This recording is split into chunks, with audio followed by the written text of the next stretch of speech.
अर्थात हम किसी धातु को उसके एक गुण के आधार पर उसको धातु की श्रेणी में, यानी तत्व के किसी एक गुण के आधार पर उसको धातु या अधातु के श्रेणी में रखना उचित नहीं समझते, क्योंकि कई प्रकार के जो धातु है या अधातु है वो एक दूसरे से समांतर रखते हैं। इसलिए किसी तत्व को उसके एक श्रेणी में रखना उचित नहीं होगा। इसलिए भौतिक गुण के अलावा उसका रासायनिक गुण भी जानना आवश्यक है। तो इसमें हम धातुओं के कुछ रासायनिक गुणधर्मों के बारे में समझने का प्रयास करेंगे। तो आपको बताया गया था तत्व और उसकी प्राप्ति तथा भूप्रवृत्ति पर उसकी उपलब्धता। आप इसका अवलोकन भी कर सकते हैं अपने नोट्स बुक में, और अपने जो पाठ्य पुस्तक है उसमें भी दिया हुआ है। इसका अवलोकन करके आप उसका अध्ययन कर सकते हैं। तो हम इसमें देखते हैं कि एक जो पिछली कक्षा में आपने पढ़ा होगा विस्थापन विधि। तो विस्थापन में क्या है, जैसे कॉपर सल्फेट के विलयन में जिंक के टुकड़े डालने पर तांबे का विस्थापन हो जाता है, जबकि जिंक सल्फेट के विलयन में तांबे की छीलन डालने पर कोई अभिक्रिया नहीं होती। तो इसको एक आप प्रयोग के माध्यम से समझ सकते हैं, और आपका जैसे क्लास लगेगा, विद्यालय आओगे तो उसको प्रायोगिक कक्षा में आपको इसका अवलोकन करके और खुद प्रयोग करके दिखाया जाएगा। ठीक है, तो इसमें हम जैसे आपको एक उदाहरण स्वरूप बताया जा रहा है, आपको इसमें ध्यान देंगे। ये 6 परख नलियाँ ली गई है। इसमें अ, ब, स, द, ई और फ ये परख नली है। इस परख नली में कॉपर सल्फेट का एक विलयन डाला है, अ में ब में भी कॉपर सल्फेट का विलयन है, और स में जिंक सल्फेट का विलयन है। उसी प्रकार द में भी जिंक सल्फेट का विलयन है, और ई में आयरन जो सल्फेट है उसका विलयन डला हुआ है, और फ है उसमें सोडियम क्लोराइड का विलयन है। और इस विलयन पर पहले जो अ है उस परख नली के विलयन पर आल्फिन रखते हैं, दूसरे पर दानेदार जिंक, और जो स वाला जिंक सल्फेट का विलयन है उसमें कॉपर का छीलन डाल देते हैं, और द वाले जो विलयन है उसमें मैग्नीशियम के फीते का टुकड़ा मान लो डाल दिए, और ई वाला जो विलयन है आयरन सल्फेट उसमें भी दानेदार जिंक, और सोडियम क्लोराइड का जो विलयन है उसमें भी दानेदार जिंक डालते हैं। तो इसमें ऐसा भी क्रिया होगा कि आयरन कॉपर है उसका जो विलयन है, परख नली अ में देखिए कि आयरन जो है कॉपर सल्फेट के विलयन से जो कॉपर है उसको वहाँ से विस्थापित कर देता है, और ब में भी जिंक कॉपर सल्फेट विलयन से कॉपर को विस्थापित करता है। इसी प्रकार जो परख नली डी में देखते हैं, वो मैग्नीशियम का जो फीते का टुकड़ा है वो जिंक सल्फेट के विलयन से जिंक, तथा इसी प्रकार ई में जिंक जो है आयरन सल्फेट के विलयन को आयरन से विस्थापित करता है।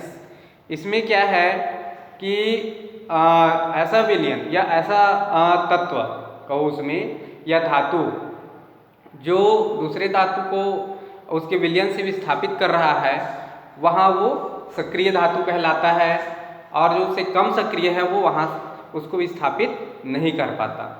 अतः धातु के जो किसी अन्य धातु को उसके लवण के विलयन से विस्थापित कर रही है वो अधिक सक्रिय धातु कहलाती है, और जो वहाँ स्थापित हो रही वो कम सक्रिय धातु कहलाती है। तो हम धातु के सक्रियता श्रेणी यानी एक्टिविटी सीरीज इसको कहते हैं, जो इस प्रकार है। जैसे यहाँ देखते हैं सबसे अधिक सक्रिय धातु और सबसे कम सक्रिय या अभिक्रियाशील धातु या तत्व। तो जैसे लिथियम है, तो लिथियम सबसे, यहाँ इस आपको टेबल में दिखाई दे रहा होगा कि लिथियम है सबसे सक्रिय यानी ज्यादा क्रियाशील है, और प्लेटिनियम जो प्लेटिनम है वो सबसे कम सक्रिय है।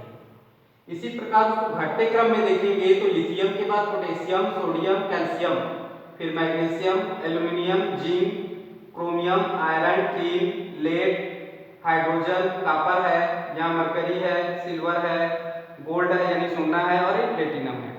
अर्थात सबसे कम सक्रिय यहाँ प्लेटिनम है। और इसको बढ़ते क्रम में देखेंगे, प्लेटिनम से ज्यादा सक्रिय आयरन गोल्ड है, गोल्ड से ज्यादा सिल्वर है, सिल्वर से ज्यादा मरकरी है, मरकरी से ज्यादा कॉपर है, ऐसे ये बढ़ते क्रम में है। तो ये उसकी सक्रियता श्रेणी का एक टेबल है, जहाँ पर आप उसको देख सकते हैं।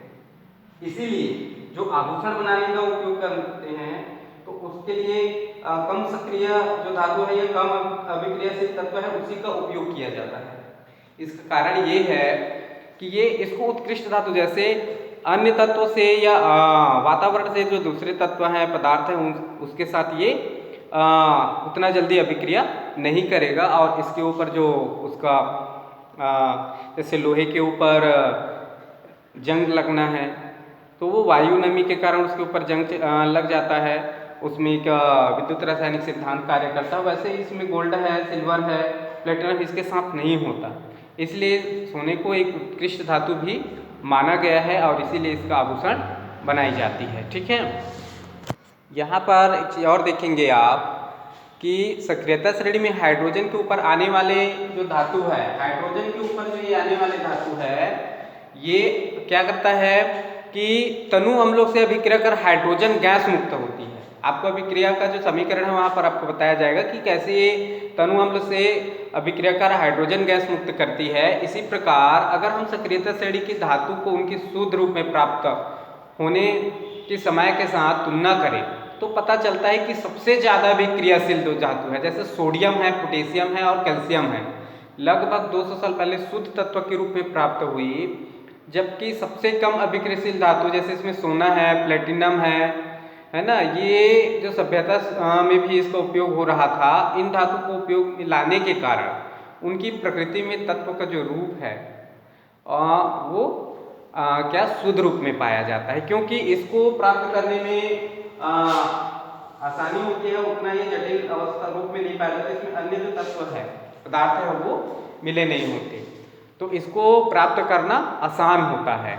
इसी प्रकार जैसे लोहे हैं तो लोहे एकदम आप भूप्रपटि जैसे प्राप्त करोगे या भूमि से खनन के द्वारा जैसे प्राप्त करोगे तो वो आपको खनन खनिज के रूप में मिलेगा और वो अन्य यौगिक इनके पदार्थ या तत्व है उसके साथ मिले होंगे, यानी ये यौगिक के रूप में मिलता है और इससे शुद्ध रूप में प्राप्त करना आसान नहीं होता। इसको एक जटिल विधि द्वारा और कुछ काफ़ी खर्च के द्वारा इसको तत्व को प्राप्त कर सकते हैं इसको शुद्ध रूप में। तो जैसे ये हेमेटाइट है, मैग्नेटाइट है, इसको प्राप्त करने के लिए इसको उच्च ताप की आवश्यकता होती है, अधिक ईंधन के रूप में इसको प्राप्त करना पड़ता है। इसी प्रकार जैसे भूप्रपट्टी पर अधिक उपलब्धता होने के कारण भी इसको 3000 वर्ष यानी लगभग 3500 वर्ष पूर्व इसकी शुद्ध रूप में प्राप्त किया जा सका है।